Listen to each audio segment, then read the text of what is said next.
Hey Garth, it's good to see you again. Another week, another Jason, lasso. Here we are. yeah, we're finally wrapping up the finale of season two. It's like the third installment. We just can't get enough.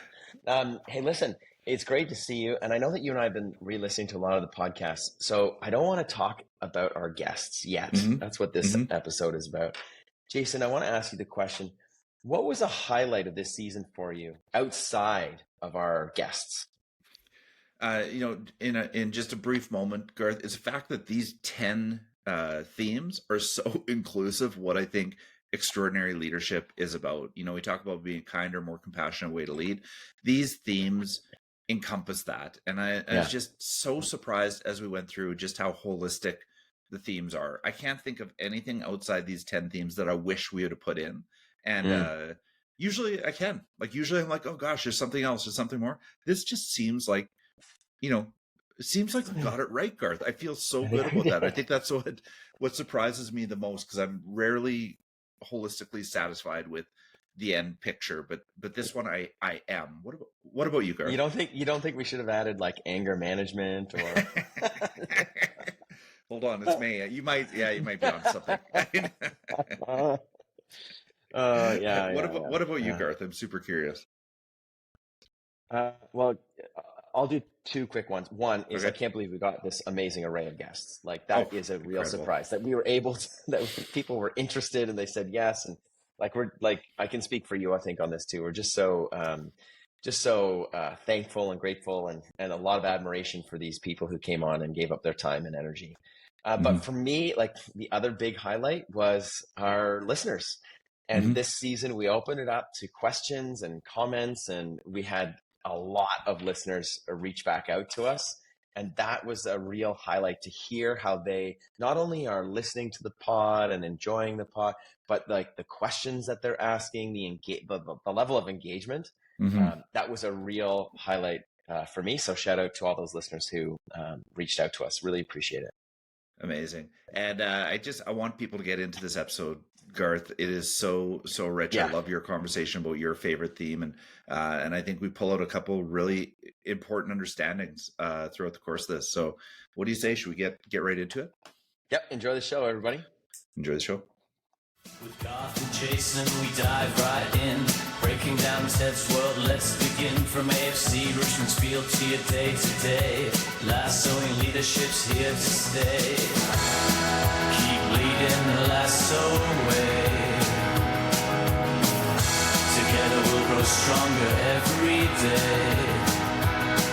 So plug in your headphones and let's start the show. With lessons from Ted, we'll learn and grow. Welcome back, folks, to Lassoing Leadership. I'm Jason Rogers, and over the past 2 weeks, we've turned the mic back on ourselves and the 10 themes of the season. This is our last wrap up of season 2, and we explore the themes of inclusivity and respect with Nicole Cozier, ethical leadership with Vanessa Wade, effective communication with Bart Eggnall, and leading by example by Dr. Katrina Sampson. Oh, yes, we do. Hello, listeners. All of these are rich. These rich conversations have provided us and our listeners with like real solid takeaways. We've included some challenges based on these themes and considerations in how we lead in a kinder, more compassionate way. And a reminder for our listeners, just like last week, we've heard you. You've weighed in. And Jason, I'm going to share some of those thoughts on our final 4 themes from our listeners. I'm excited. I can't wait to hear what you got back, Garth. And I have to Yeah. just say, we've been so lucky this season to have such incredible guests. When I look back over these last 10 guests we've had, it is just a leadership workshop. It's pure gold. Yeah. We're so lucky, Garth. And thanks to everybody Yeah. who's joined us and everybody who's listened along. I've thoroughly enjoyed this. It's been a really, really great season. Garth, are you ready to get into the final of 3 The final finales? 4. The final 4. Yes, The let's final get 4. started, Jason.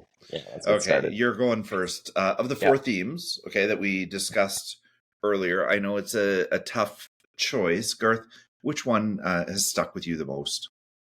Yeah, it's a really tough choice. So I did spend a lot of time thinking about it, listened to the episodes again. hmm These, as you said, these guests are just gold. Like it's pretty hmm incredible. But for me, it's got to be our episode with Nicole Cozier. Mm, Yeah. okay. Okay. So let's get into, like, first of all, Garth, take me through a few of the highlights of the conversation with Nicole. And for our listeners, Sure. I can't tell you how valuable it is to come back to these podcasts. I'm Yeah. learning I'm learning a lot about leadership by going back through them, to be totally honest. So I hope others do as well. But what did you learn from Nicole? Yeah. So for me, I just loved how, like, she was very vulnerable. Like, she was sharing her journey of what it took for her to get to a position of executive director of equity, diversity, inclusion, and belonging at Right. Havergal College. So in that conversation, it wasn't always explicit, but through the conversation, she explores the importance of fostering a culture of equity and inclusion within specifically educational institutions. The work requires, for me, and why I chose it, the work requires all other 9 themes that we've looked at. Right. So I loved how this discussion emphasized the need for a long-term commitment to change. And she says, quote unquote, this is generational change that we're going through.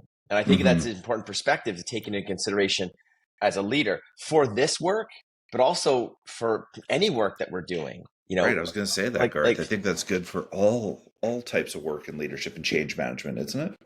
Yeah. And you shouldn't be looking for shortcuts, and you certainly shouldn't be looking for institutional change in a 3 to 5 year plan.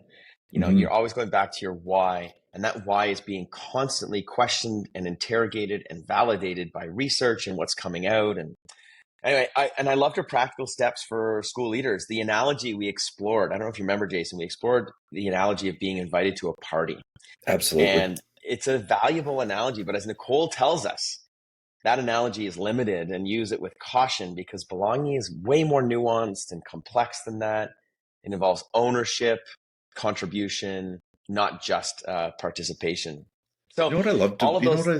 know what I loved about that, Garth, was she really took that metaphor that we used kind of lightly in episode 1 of the triad and delved deep into it. And it did really have me reflecting on metaphors we use in leadership and how they do need to be contemplated on many levels. And I think Nicole did a really nice job of allowing us to more deeply contemplate that metaphor. And I thought the richness that came out of that conversation really taught me that those conversations around metaphors are extremely important. They can't just be left as pretty pictures. They've got to be, really examined.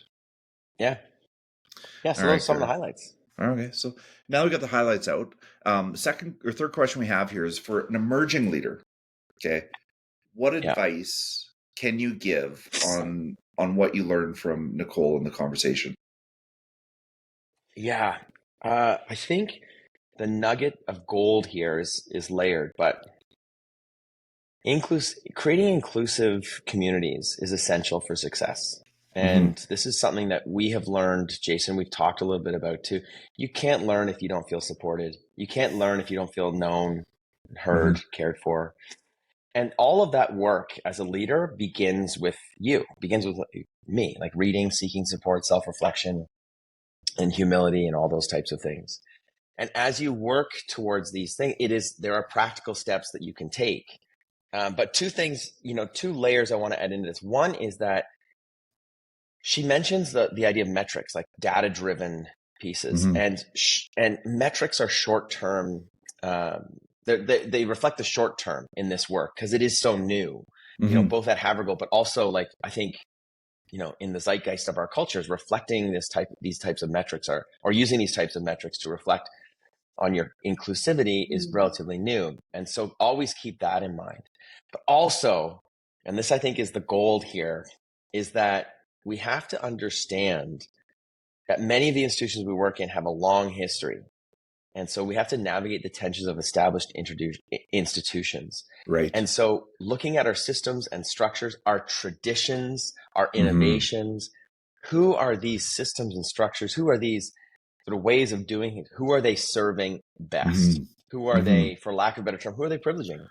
And I'm not saying that in a judgmental way. I'm saying that in a way that allows us to do good work towards inclusivity and belonging.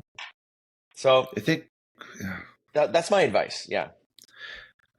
It's great advice, Garth, and I hope many new listeners or new leaders were listening and taking notes. And when I was listening to you, I was thinking about this idea of belonging and mattering, and I think Mhm.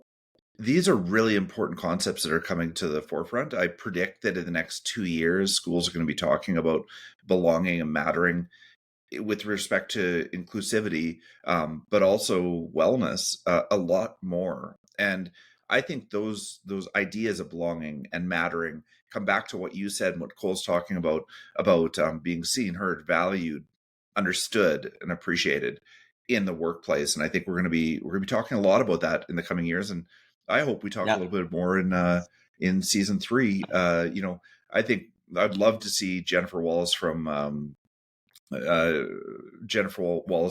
Washington Post on the show, or other authors that speak about belonging and mattering. So let's move on to the last question in the series Well, of 4. wait. Before we do, Jason, Yeah. one of the things, because you do a lot of work around neurodiversity at Rundle, Mm-hmm. Yes, right? we do. And so I do want to mention a book that I just finished last night. It's called 10 to 25. It's by David Yeager, PhD. He's done work with and research with who's the expert on grit? Angela Duckworth. That's who it is. Anyway, it's called 10 to 25, The Science of Motivating Young People, a groundbreaking approach to leading the next generation and making your own life easier. It is a fantastic book. Yeah, it talks about neurodiversity. So what the book is laid out in a great way. It talks about the overall research, but then it's littered with these stories of people who are doing the work. And it's an incredible look at, and he spends a lot of time on neurodiversity as well. So I just wanted to bring that, cool. put that on your radar. Yeah. And it is a great book of science and storytelling coming together for real purpose. I really can't recommend it enough. And David Yeager, if you are listening, welcome to the podcast. We're having a book off. Let's talk about, so Jennifer Wallace, Never Enough is a must read for all teachers, leaders, parents, everybody who's curious about this idea of toxic achievement culture, but also mattering is really what she leans into. And the other book, Garth, I started last night, is called The Power of Mattering, and it's by Dr. Zach Mercutio. And, Jennifer or Zach, if you are listening to this, we'd love to have you on. And I'm recommending both these books so highly to everybody who's moving into the next academic season next year. So, Garth, while we wrap up your part of this interview, I have to ask you, do you think that Ted Lasso was a good leader when we're talking about diversity inclusion? What do you think? Was Ted a good leader? Yeah, my answer is 100% yes. Okay, let's have it. He gives people, he gives them meaningful gifts of books, which demonstrate how he knows different people. He recognizes talent and elevates that talent. And I'm obviously thinking of Nate in that one. And his overall guiding purpose is not winning or losing. It's making these young men good humans. And I think that as his guiding principle leads him to be very inclusive, leads him to trust people, like give trust to people. And in those ways, I think he also examines the systems and structures in which he has arrived. He does a really good job of taking his time to understand them and then bends them to his will for his purpose. So I think he's great. Bravo. I think so too. And I think when you talked about his guiding principles as North Star being so attuned to inclusion, I think you're totally right. I don't see throughout the seasons where they lean into this, this topic of inclusion as heartily as they do others, but it is an undercurrent that supports the entire show and all of the actions and his principle-based leadership. So I totally agree with you, Garth. I think he's a great leader in that space. All right, Jason, it is my turn. Turning the mic on you. What episode out of these 4 most resonated with you, sir? I cannot stop listening to Communication with Bart Eggnall. What a gift. What a gift Bart was to this podcast. And we could have gone on for a full hour with him. I'm sure we would have just been scratching the surface. He is such an expert, in the space of communication, and just the wisdom flows out of him. A few highlights for me out of the podcast were, first of all, he gave us the gift of asking us, was Ted a great leader, and really put us under the microscope in that space, and I think that we'll see that carry through in season 3, where we were talking to each of our author guests and asking that exact question, was Ted a great leader? He brought to the forefront this idea that everybody leads in an organization. It's really, the ability to lead is not, your persuasion, but it's your ability to connect. Okay. It's not your position. It's your ability to connect, it's to function, your ability to inspire others to act. And you can do that from anywhere. I think too often we look at the head of school, or we look at the CEO, and we think that that's the leader who needs to push the whole culture or organization. But I think there's a certain empowerment that comes with knowing that all of us are here to lead, and we can lead in a kinder, more compassionate way to build greater organizations, greater schools, so on and so forth. He talked, and I've thought this for a long time, he talked about the art of persuasion, communication, as being, the 21st century skill. And I couldn't agree more. I think we need to sit back, we need to talk to people face to face a lot more in this world, in this changing society. There are a few things that resonate deeply with me. It was like, he said, talk about preparing for spontaneity. I don't know if you remember that, Garth. Yeah, no, I love it that you can do the work so that when things arrive, you're ready for it. I love it. Yeah. Yeah. And he said, to be spontaneous and supernatural, you have to work incredibly hard. And I love that, because I think so often we see these folks who are spontaneous and they just do it off the cuff. But like, you have to understand there's so much work that goes behind that, and you have to appreciate that. And it comes back to our very first podcast, Garth, which I actually re-listened to recently as well. But, the harder you work, the luckier you get. And I think we talked a lot about it, even in episode 1 of season 1. And to close, he encouraged us to ask ourselves some questions before we even aim to meet with others or inspire others. And he said, the question we should ask ourselves are, what actions do you want to inspire? Like, get explicit.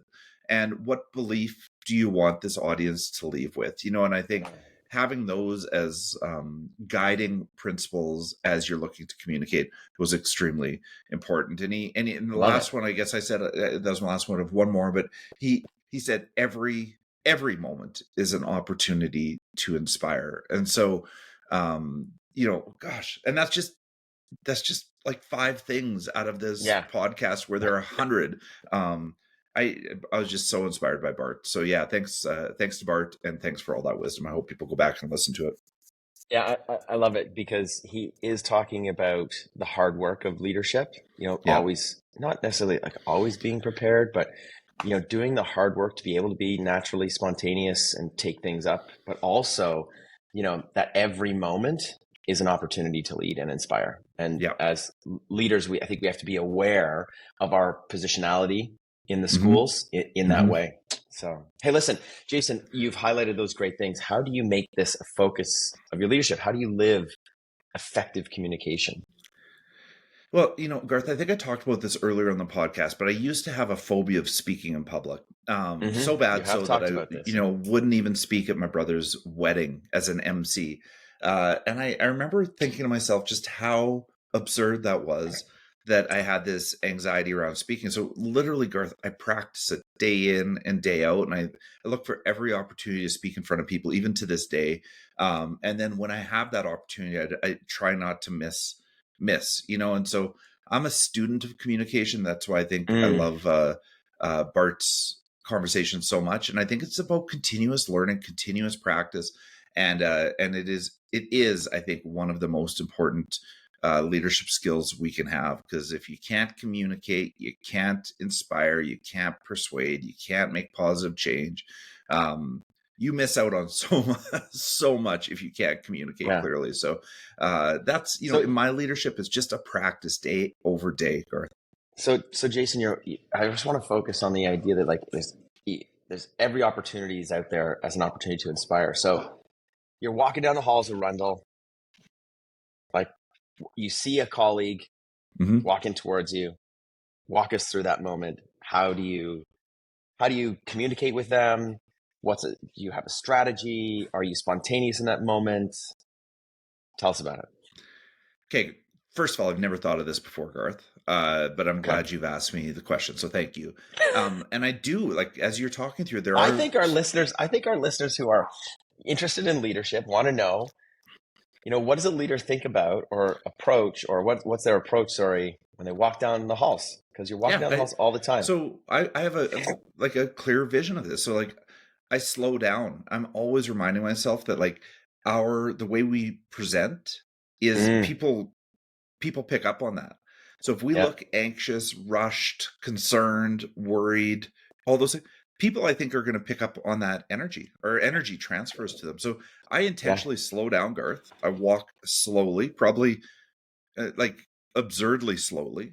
I I do, and I just like I pull up slowly to everybody I meet, and I see if they're slowing down. If they slow down, I notice right away that they probably want to talk. So I will stop and I'll ask them a question or two about how things are going. brilliant. If, however, they don't slow down in kind of my cadence and they keep walking, then it's a look in the eye, it's a good morning, it's a how are you doing, and they'll let them move past. But I'm always reacting, whether it's a student Mm, or a staff member, to how they are approaching me. And I can only do that by slowing down and being methodical about it. I think I'm pretty good at it. Like I can't picture myself rushing past anybody in our organization and not practicing this habit. And you know what? It's probably 50-50, Garth. I think 50% of the time people want to slow down and chat. Kids want to shake a hand and ask me how I'm doing, or ask, or 50% of the time they got somewhere to go. And that's okay too. But gold. but I think just slowing down, Garth, I think is my practice. I'm really glad you asked that. That's Yeah, a good question. because a couple of things came out to me there. One, effective communication is like your body language, it's your physicality, either the space you take up, and Hmm. you've just given a master class on how to take up really welcoming space in a hallway by slowing down, eye contact, shaking hands, noticing the physicality of the other people. Like they might be busy, not everyone wants to talk to Jason Rogers and all that stuff, and that's totally fine. But it's a good morning, it's an acknowledgement. Gold.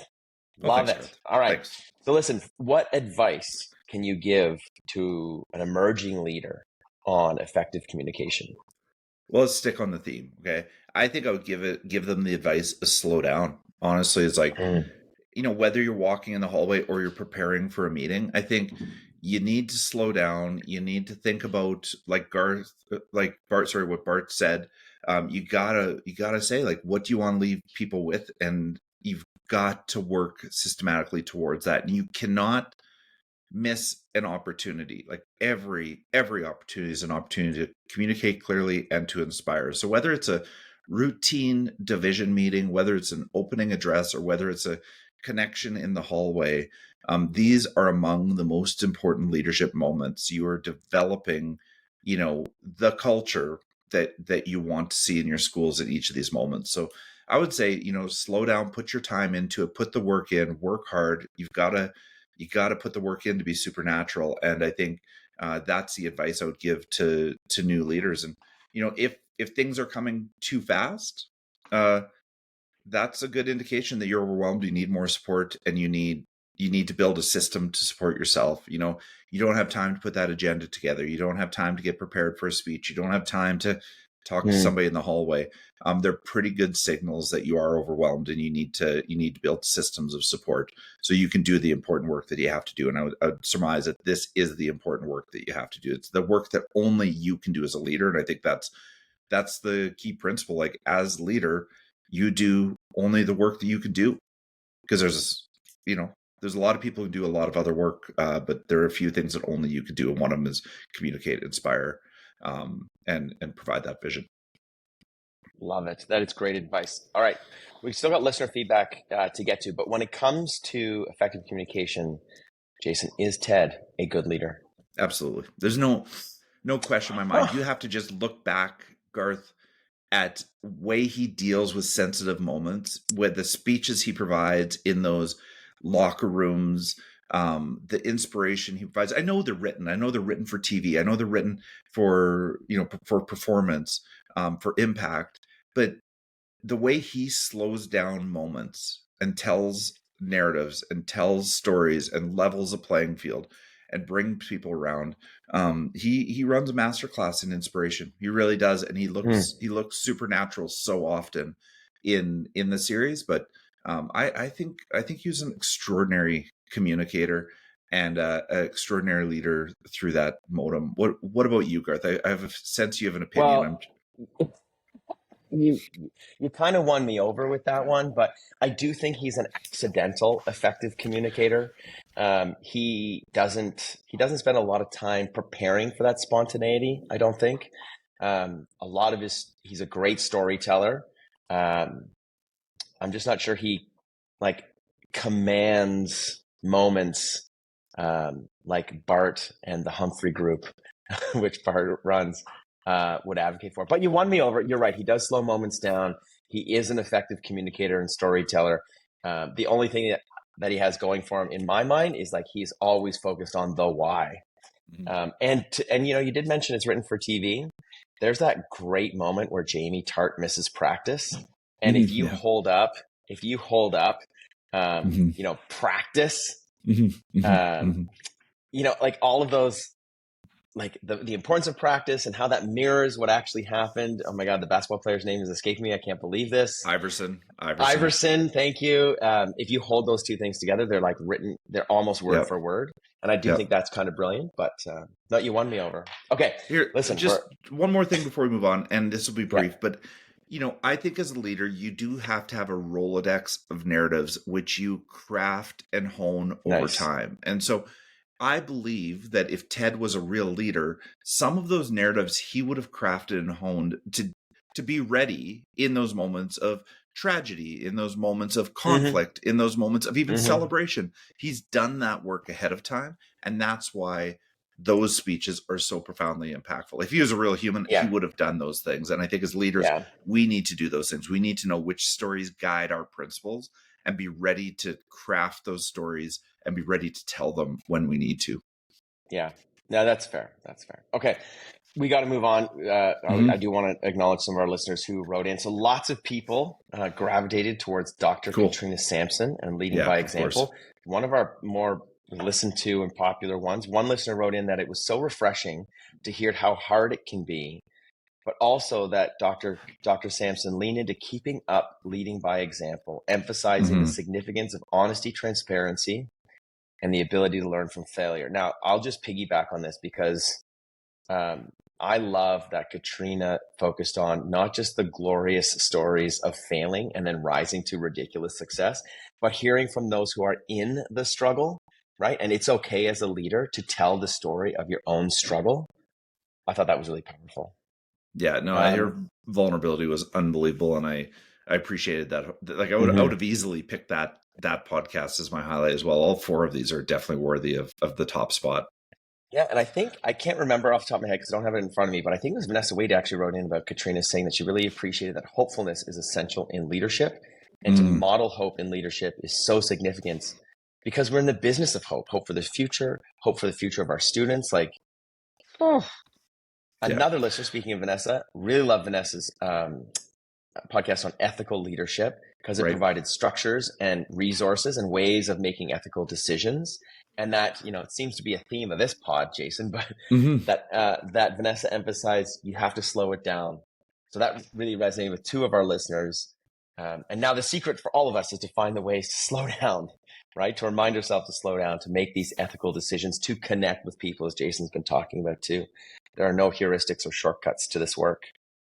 Yeah, I think a nice way to slow down would be to re-listen to all 30 of these episodes, Garth, right? Slow down, re-listen to Lassoing season 2, take it in, get prepared for, your next season of leadership, whether it's in a company or a school. Now's a good time to retool and get reloaded for that. Yeah. So listen, listeners, that is a wrap on our finale of season 2. We've come to the end. Well done.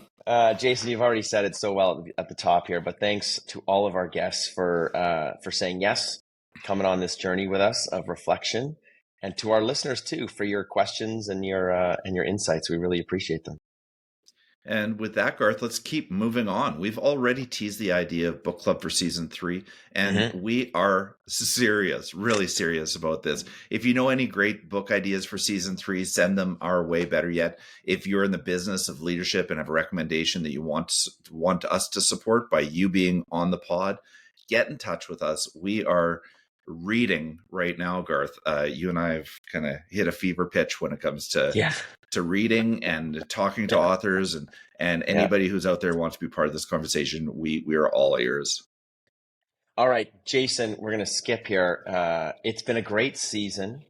I cannot wait for season 3.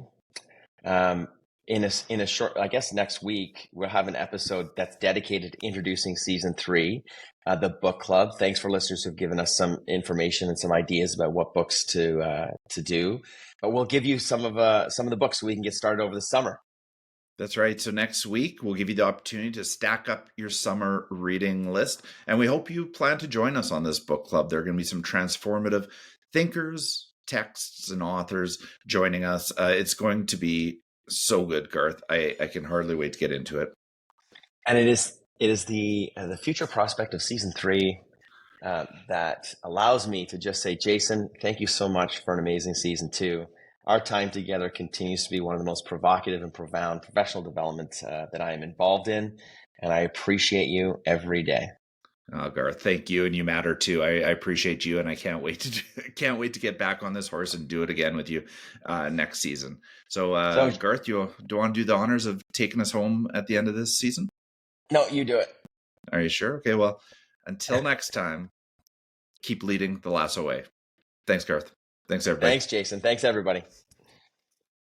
Step up to the mic. It's time to play. Lassoing leadership every day. From the pitch to the boardroom, lessons call to mind. Keep leading the Lasso way. You'll find we've got heart, we've got soul, and humor too. Exploring how TED shows what leaders should do. With Garth and Jason, we dive right in, breaking down TED's world. Let's begin from AFC, Richmond's field to your day-to-day. Lassoing leadership's here to stay. Keep leading the Lasso way. Together we'll grow stronger every day. So plug in your headphones and let's start the show. With lessons from TED, we'll learn and grow.